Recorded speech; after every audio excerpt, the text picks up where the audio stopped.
મહીસાગરમાં null સે જલ કૌભાંડમાં વધુ એકની ધરપકડ થઈ છે। 123 કરોડના કૌભાંડમાં કોન્ટ્રાક્ટરની ધરપકડ કરવામાં આવી છે। કોન્ટ્રાક્ટર જયંતિ પટેલ કઠેચાથી ઝડપાયો છે। સીઆઈડીએ અત્યાર સુધીમાં 9 આરોપીની ધરપકડ કરી છે। તત્કાલીન સરપંચો અને તલાટીઓની પણ કૌભાંડમાં સંડોવણી હોવાનું સામે આવ્યું છે। સંવાદદાતા આશિષ જોડાયા છે વધુ અપડેટ સાથે। આશિષ, શું છે સમગ્ર મામલો અને કોની કોની અત્યાર સુધીમાં ધરપકડ થઈ ચૂકી છે?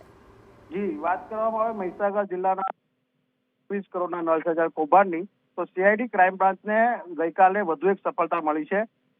અત્યાર સુધીમાં 4 કોન્ટ્રાક્ટરો ઝડપાયા છે।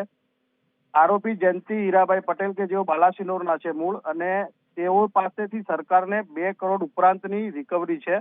એમને વાત કરીએ રિકવરીની તો 2,59,63,741 રૂપિયાની રિકવરી આ કોન્ટ્રાક્ટર પાસેથી સરકારને કરવાની છે। વાત કરીશું વિગતે તો 22 જૂનના હાલના વાસ્મો યુનિટ મેનેજર ગિરીશ અગોલાએ બરોડા ખાતે સીઆઈડી ક્રાઇમ બ્રાન્ચે ફરિયાદ નોંધાવી હતી, જેમાં 12 મુખ્ય આરોપીઓ હતા કે જે તત્કાલીન કર્મચારીઓ હતા। યુનિટ મેનેજરથી લઈને ટેકનિકલ આસિસ્ટન્ટ સુધીના તમામ 12 કર્મચારીઓ વિરુદ્ધ ફરિયાદ નોંધવામાં આવી હતી। સીઆઈડી ક્રાઇમ બ્રાન્ચ દ્વારા અત્યાર સુધીમાં 12 તત્કાલીન કર્મચારીઓ પૈકી 4 કર્મચારીઓની ધરપકડ કરી લેવામાં આવી છે, જ્યારે કૌભાંડીઓ જે 111 એજન્સીઓ હતી એ તમામ એજન્સીઓને પણ આ ફરિયાદમાં ઉલ્લેખ છે અને તેઓ વિરુદ્ધ પણ કાર્યવાહી થઈ રહી છે। ત્યારે સીઆઈડી ક્રાઇમ બ્રાન્ચે કબજે લીધા છે ને કુલ 9 કૌભાંડીઓ અત્યાર સુધીમાં ઝડપાયા છે। આ કેસમાં અત્યાર સુધીમાં 16 કૌભાંડીઓએ આગોતરા જામીન માટે પણ અરજી કરી ચૂક્યા છે, પરંતુ જેમાંથી 5ની અરજી કોર્ટે ફગાવી દીધી છે અને બાકીની અરજીઓની સુનાવણી હાલ ચાલુ છે। વધુમાં સીઆઈડી ક્રાઇમ બ્રાન્ચ દ્વારા તત્કાલીન સરપંચો અને તલાટીઓની યાદી પણ મેળવી લેવાય છે, કારણ કે સરપંચો અને તલાટીઓ પણ આ 123 કરોડના કૌભાંડમાં સંડોવાયેલા છે।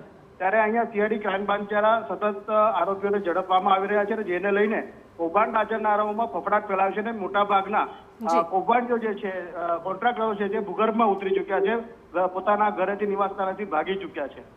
અને વાત કરીશું આ કૌભાંડની, તો કૌભાંડની વાત તો સરકાર જ્યારે પૈસા વસૂલ કરશે ત્યારે કરશે, પરંતુ અત્યાર સુધીમાં જે નળ સે જળની વાત છે, સરકાર ઘેર ઘેર પાણી પહોંચાડવાની વાત છે, પાણી ઘેર સુધી પહોંચ્યું નથી। ત્યારે ક્યારે રિકવરી થશે અને ક્યારે સરકાર નવી યોજના અમલમાં મૂકશે અથવા તો નવેસરથી ફરી કામ કરશે ગામમાં, ત્યાં સુધી તો લોકો પાણી વગરના છે।